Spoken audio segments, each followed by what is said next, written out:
السلام علیکم ورحمۃ اللہ وبرکاتہ۔ سٹوریز ود شاہ زیب، کیسے ہیں ناظرین؟ آپ سب لوگ ٹھیک ہیں؟ طبیعت سے ٹھیک ہے آپ سب کی؟ ماہ ربیع الاول چل رہا ہے الحمدللہ۔ اللہ کی ذات پاک کی مہربانیاں ہیں، اس کا فضل ہے، اس کا کرم ہے کہ اللہ پاک کی ذات نے ہم لوگوں کو اس ماہ مبارک میں اس ماہ مبارک کی برکات کو اور اس ماہ مبارک میں جتنی بھی اللہ پاک کی ذات کی نوازشات ہوئی ہیں، اللہ پاک کی ذات نے ہم سب کو وہ سمیٹنے کے لیے اس بابرکت مہینے میں ہمیں سانسیں عطا فرمائیں۔ یہ سرکار مدینہ پاک، آپ سرکار پاک کا ماہ مبارک ہے۔ اللہ پاک کی ذات کا بہت بڑا کرم ہے اس ماہ مبارک پر۔ آج کی جو ہماری بات ہے وہ ماہ ربیع الاول ہے، اور ساتھ ہمارا جو کہ ایک اسپرچولی ٹاپک ہے، اور اسپرچولی ہم لوگ جو ورک کر رہے ہیں اس حوالے سے ہے۔ اللہ پاک کی ذات کا بہت بڑا کرم ہے بہت سارے لوگوں پر۔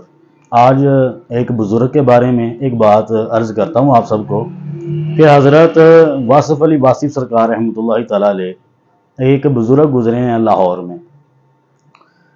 آپ کا نا ایک ارشاد ہے، آپ فرماتے ہیں کہ ہر بندے سے پنگا کر لو، ہر انسان سے تم پنگا کر سکتے ہو، مگر ایسے آدمی سے پنگا نہ لینا جو اللہ کی ذات کے کرم کے سائے میں چل رہا ہو۔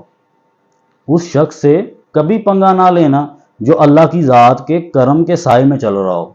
اس کی وجہ یہ ہے کہ اگر تم اس شخص سے پنگا لو گے تو وہ تو چل ہی اللہ کی ذات کے کرم کے اوپر رہا ہے۔ تم اگر چلتی مشین میں ہاتھ دو گے تو اپنا ہاتھ گنوا بیٹھو گے، تمہارا ہاتھ کٹ جائے گا۔ اس کی وجہ کیا ہے؟ پھر آپ سرکار پاک نے فرمایا کہ اس کے معاملات یہ ہیں کہ تم اس صاحب کرم بندے کو نہ دیکھو، اس کرم کی وجہ تلاش کرو کہ اس کرم کی وجہ کیا ہے اس بندے کے اوپر۔ جب تم اس کرم کی وجہ کو پہچان جاؤ گے، جب تمہیں وہ وجہ مل جائے گی تو تم اس چیز کو پک کرو، تم بھی وہ کام کرو جو وہ شخص کام کر رہا ہے، تاکہ تم بھی اللہ کی ذات کے کرم کے سائے میں آ جاؤ۔ اور اس سے حسد مت کرو، کیونکہ آج تک کائنات میں حسد کرنے والے بندوں سے کبھی اللہ کی ذات نے کوئی کام نہیں لیا۔ حسد کرنے والے لوگ فقط حسد کر سکتے ہیں، کامیاب نہیں ہو سکتے۔ ہاں، اللہ پاک کی ذات نے جن آدمیوں کو، جن بندوں کو کامیاب فرمایا، اللہ کی ذات پاک نے جن بندوں کے اوپر مہربانیوں والے معاملات فرمائے، جن کے اوپر کرم فرمایا، جتنے بھی بزرگان دین ہیں، انہوں نے کبھی کسی شخص سے حسد نہیں کیا، بلکہ ان سے حسد کیا جاتا تھا۔ اور سرکار واصف علی واصف علیہ رحمہ پاک، آپ کا ایک خوبصورت جملہ ہے۔ بہت سارے بندے آپ کے پاس جو ہے نا وہ آتے تھے اپنے اپنے سوالات لے کر۔